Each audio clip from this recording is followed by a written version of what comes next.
नमस्कार, मैं निकिता आपके साथ। आप देख रहे हैं सत्य हिंदी। एक नजर डालते हैं अब तक की सुर्खियों पर।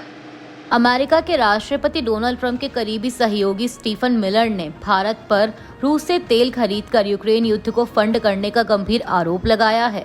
उन्होंने चेतावनी दी है कि यदि भारत ने यह खरीदारी नहीं रोकी तो उस पर 100% टैरिफ लगाया जा सकता है। मिलर ने कहा कि भारत और चीन दोनों रूस से तेल खरीदकर युद्ध को बढ़ावा दे रहे हैं। ट्रंप प्रशासन भारत पर दबाव बनाने की कोशिश कर रहा है, जबकि भारत रूस से तेल खरीद जारी रखने के रुख पर कायम है। वहीं दोनों देशों के बीच अब तक ट्रेड डील फाइनल नहीं हो पाई है, जिससे अमेरिका ने 25% टैरिफ की घोषणा की है। चुनाव आयोग ने पूर्व केंद्रीय मंत्री और कांग्रेस नेता पी चिदम्बरम के उस दावे को खारिज कर दिया है जिसमें उन्होंने कहा था कि तमिलनाडु में प्रवासी मजदूरों को अवैध रूप से मतदाता बनाया जा रहा है। आयोग ने इसे भ्रामक और आधारहीन बताया। आपको बता दें कि पी चिदम्बरम ने आरोप लगाया था कि एक और बिहार में 65 लाख मतदाता मताधिकार से वंचित हो रहे हैं, वहीं तमिलनाडु में बिहार की वोटर लिस्ट से काटे गए 6.5 लाख नए मतदाता जोड़े जा रहे हैं, जो असंवैधानिक है। इस पर आयोग ने स्पष्ट किया कि तमिलनाडु में एसआईआर प्रक्रिया अभी शुरू ही नहीं हुई है, इसलिए बिहार की एसआईआर से इसे जोड़ना बेतुका है। आयोग ने यह भी कहा कि जनप्रतिनिधित्व अधिनियम 1950 और संविधान के अनुसार कोई भी व्यक्ति उस क्षेत्र की मतदाता सूची में नाम दर्ज करा सकता है जहां वह सामान्य रूप से रहता है। आयोग ने राजनीतिक नेताओं से अपील की कि वे मतदाता पुनरीक्षण प्रक्रिया को लेकर झूठी सूचनाएं न फैलाएं। आपको बता दें कि बिहार से 6.5 लाख काटे गए वोटरों के नाम तमिलनाडु में जोड़े जाने की खबर पर प्रतिक्रिया देते हुए कांग्रेस नेता पी चिदम्बरम ने एक्स पर लिखा था कि एसआईआर की प्रक्रिया और भी ज्यादा दिलचस्प होती जा रही है।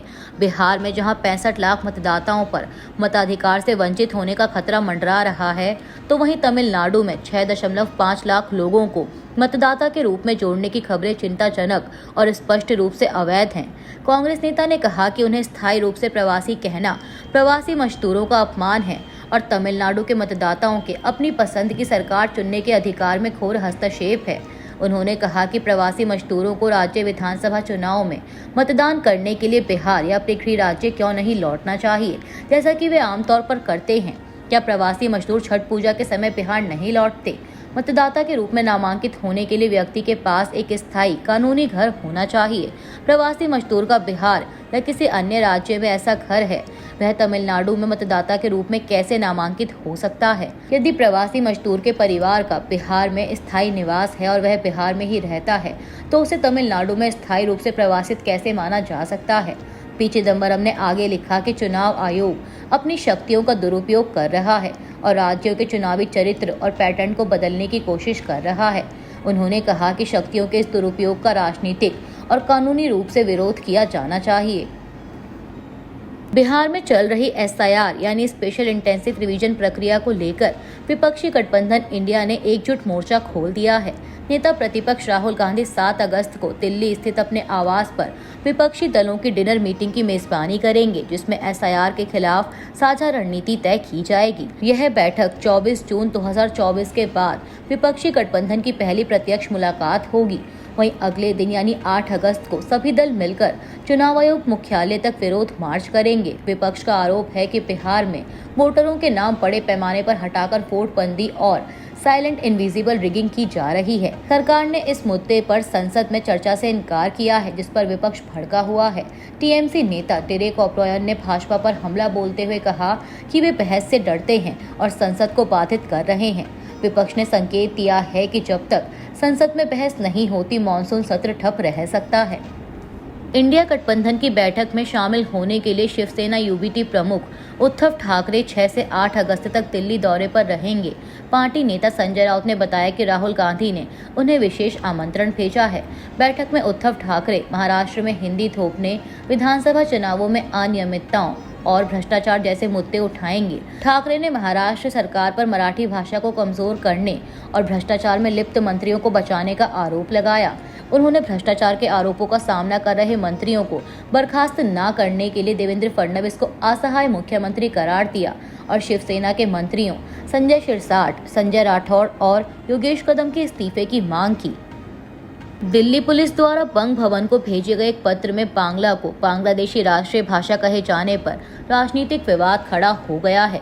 टीएमसी ने इस बयान को बंगालियों के प्रति बीजेपी की घृणा का प्रतीक बताते हुए माफी की मांग की है। मीडिया रिपोर्ट्स के मुताबिक लोधी कॉलोनी थाने के इंस्पेक्टर अमित दत्त ने 24 जुलाई को पत्र लिखकर 8 संदिग्ध बांग्लादेशी नागरिकों के दस्तावेजों के अनुवाद के लिए बांग्लादेशी भाषा में दक्ष ट्रांसलेटर की मांग की थी। पुलिस का दावा है कि इन लोगों के पास से बांग्लादेश के नेशनल आईडी, जन्म प्रमाण पत्र और बैंक डिटेल्स मिली हैं और कोर्ट के आदेश पर इन्हें हिरासत में भेजा गया है। पत्र में कहा गया कि दस्तावेज बांग्लादेशी राष्ट्रीय भाषा में हैं, जिन्हें जांच के लिए हिंदी और अंग्रेजी में अनुवाद करना जरूरी है। वहीं अब टीएमसी ने इस भाषा चयन पर कड़ी आपत्ति जताई है और केंद्र से सफाई मांगी है।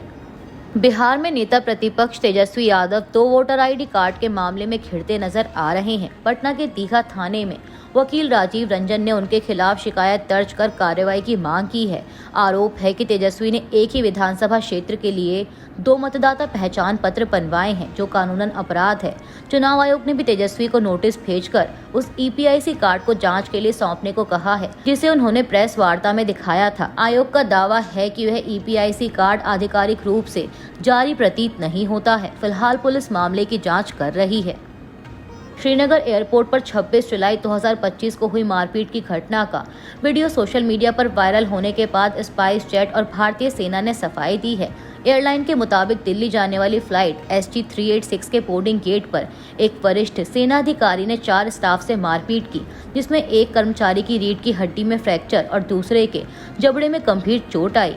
विवाद उस वक्त हुआ जब यात्री 16 किलोग्राम के 2 कैबिन बैग लेकर आ रहे थे, जबकि लिमिट 7 किलो है। स्पाइस जेट ने सिविल एविएशन मंत्रालय को पत्र लिखकर कार्रवाई की मांग की है। वहीं भारतीय सेना ने जांच में सहयोग और अनुशासन के प्रति प्रतिबद्धता जताई है। अभी के लिए इतना ही। बाकी की देश दुनिया की बड़ी खबरों के लिए बने रहिए सत्य हिंदी के साथ।